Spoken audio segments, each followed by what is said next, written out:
Welcome to red TV. నేను మీ Teja. So pastor Praveen మృతదేహాన్ని అయితే మొత్తానికి హైదరాబాద్ తీసుకొచ్చారు. ఈ రోజు ఆయనకి అంత్యక్రియలన్నీ కూడా పూర్తి చేయడం జరిగింది. అయితే ఈయన మరణం వెనకాల చాలా అనుమానాలు అయితే చాలా మంది వ్యక్తం చేస్తున్నారు. చాలా మంది పాస్టర్స్ ఫైట్ చేస్తున్నారు. ఒక్కసారిగా వాళ్ళ కుటుంబ సభ్యులు కూడా వెనక్కి తగ్గటం, అంటే కేసు పెట్టకుండా చనిపోయిన వాడిని ఆ దేవుడే శిక్షిస్తాడంటూ అలా మాట్లాడటం చాలా మందిని కూడా బాధించింది. అసలు ఎందుకు ఈ విధంగా జరుగుతుంది? అయితే నేను ప్రవీణ్ గారికి సంబంధించి పిఏ ఆయన దగ్గర పర్సనల్ గా వర్క్ చేసే పిఏ ఒక మేడం ఉన్నారు. సో ఆమెతో ఒకసారి మనం మాట్లాడే ప్రయత్నం చేద్దాం. మేడం నమస్తే మేడం. రైట్. అయితే మీరు చాలా విషయాలు కూడా మాట్లాడేందుకు ట్రై చేస్తున్నారు. అసలు ఏంటి వాస్తవాలు ఏమున్నాయి? అసలు ఏం జరిగింది ప్రవీణ్ గారు లాస్ట్ డే వరకు కూడా? ఆయన లాస్ట్ డే వరకు అయితే కొంచెం భయంగానే ఉన్నారు. ఎందుకంటే ఈ మధ్య కాలంలో ఆయనకి థ్రెట్ కాల్స్ చాలా వచ్చాయి. ఈ విషయాన్ని నాతో పర్సనల్ గా షేర్ చేసుకున్నారు. అంటే ఎవరి ద్వారా తెలుసుకోవడం కాదు కానీ ఆయనే నాతో షేర్ చేసుకున్నారు ఈ విషయం. షేర్ చేసుకొని నేను ఆయన పర్సనల్ గా కలిసింది ఫ్రైడే ఈవినింగ్. నేను ఆయన పర్సనల్ వెళ్ళక ముందు ఆయన మండే వెళ్ళారు. నేను దాని ముందు ఫ్రైడే నేను ఆయన కలిసాను. ఆయన ఆఫీస్కి రావడం, నేను మామూలుగా క్యాజువల్ గా ఎప్పుడు ఎలా మాట్లాడుకుంటామో మినిస్ట్రీ గురించి అన్ని మాట్లాడుకున్నాక ఈ విషయం గురించి ఆయన మరి ఎందుకు ఆ మాట్లాడే అవకాశం వచ్చిందో, ఎందుకు ఆయన నాతో మాట్లాడాలనుకున్నారో నాకు తెలీదు. ఆయన కొన్ని రోజుల క్రితం ఫేస్బుక్ లో పెట్టుకున్న ఒక పోస్ట్ గురించి మాట్లాడుతూ ఈ డిస్కషన్ అయితే వచ్చింది. ఏంటంటే నేను పోస్ట్ పెట్టినా ఎవరు పెద్దగా రియాక్ట్ అవ్వలేదు. పోనీ పోస్ట్ లోకి వచ్చి మాట్లాడడానికి భయపడ్డారు. పర్సనల్ గా కూడా ఈ పోస్ట్ ఎందుకు పెట్టావు, ఏంటి పరిస్థితి అనే విషయాన్ని కూడా నా నుండి ఎవరు కనుక్కోవడానికి ట్రై చేయలేదు. ఇది మన క్రిస్టియన్స్ లో ఉన్న యూనిటీ, ఎప్పటికి వస్తుందో యూనిటీ అని చెప్పి నాతో ఆ మాట చాలా బాధపడ్డారు. చాలా అంటే చాలా బాధపడ్డారు. మేబీ నా ప్రాణాలు పోతే వీళ్ళలో యూనిటీ వస్తుందేమో, ఐఎమ్ హ్యాపీ దానికి కూడా అనే మాట నాతో అన్నారు. నిజంగా దేవుడు ఆ మాటలు ఆయన నోటంటే ఆ రోజు ఎందుకు పలికించారో నాకు తెలియదు కానీ ఈ రోజు అర్థమైంది. నిజంగా క్రైస్తవుల్లో ఏ విషయాల్లో లేని యూనిటీ ఈ రోజున ప్రవీణ్ పగడాల గారి మరణం తర్వాత 2 తెలుగు రాష్ట్రాలు ఉన్న క్రైస్తవులందరూ ఒక్క దాటి మీద ఒక పాస్టర్సే వాళ్ళ మీద వాళ్ళే కేసులు పెట్టుకోవడం ఇట్లాంటివి కూడా నడుస్తూ ఉన్నాయి.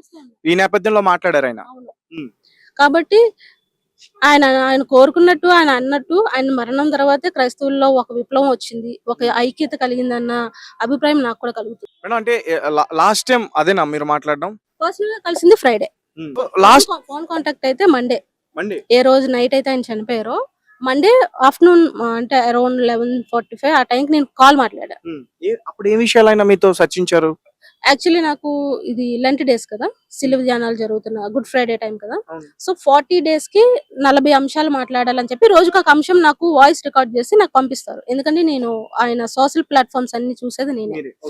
సో యూట్యూబ్ లో నేను పోస్ట్ చేసుకోవడానికి నాకు రావాల్సిన వాయిస్ నాకు రాలేదు. మంగళవారం కావాల్సిన వాయిస్ నాకు రాలేదు. ఎవ్రీడే వాయిస్ వస్తది, ఆ రోజు మాత్రం రాలేదు. నేను ఇంటి దగ్గర బయలుదేరేటప్పుడు మెయిల్స్ చెక్ చేసుకున్నాను, ఆఫీస్కి వచ్చాక మెయిల్స్ చెక్ చేసుకున్నాను, నో మెయిల్స్. సో నేను ఆఫీస్కి రీచ్ అయ్యాక 9:30కి నేను ఆయనకి వాట్సాప్ చేశా, అన్న గుడ్ మార్నింగ్, నాకు వాయిస్ రాలేదు, మీరు మర్చిపోయినట్టున్నారు పెట్టండి అని చెప్పి పెడితే సింగిల్ టిక్ వచ్చింది నాకు. సో అన్న నెట్ ఆఫ్ ఎప్పుడు ఉండదు, ఎవ్రీ 24/7 ఆన్లైన్ ఉంటది. కాల్ చేస్తే స్విచ్ ఆఫ్ అనేది ఎప్పుడు రాదు.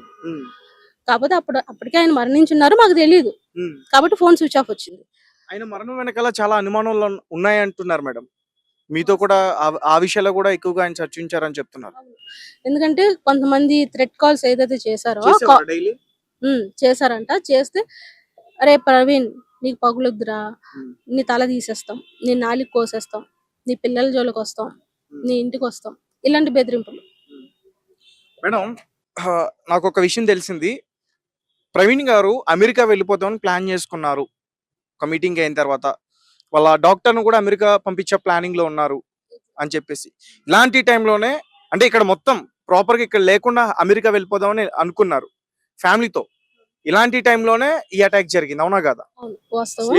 యాక్చువల్లీ వాళ్ళ పాపది ఇంటర్మీడియట్ అయిపోతుంది, ఇంకా హైయర్ స్టడీస్ అక్కడే చదువుకుందాము ఇంకా, ఎందుకంటే వాళ్ళ అన్నగారు కూడా అక్కడే సెటిల్డ్ యుఎస్ లోనే. సో వీళ్ళు కూడా అక్కడికే సెటిల్ అయిపోదాం, ఇక్కడంతా వేరే వాళ్ళు ఫ్రెండ్స్ కొలీగ్స్ ఉన్నారు కదా, వాళ్ళు చూసుకుంటారు, మినిస్ట్రీ అయినా వాళ్ళకున్న సాఫ్ట్వేర్ కంపెనీస్ అయినా ఆయన అక్కడ ఉండి హ్యాండిల్ చేయొచ్చు అనే ఒక ఉద్దేశంతో ఇంకా అక్కడ షిఫ్ట్ అయిపోదాం అనుకున్నారు.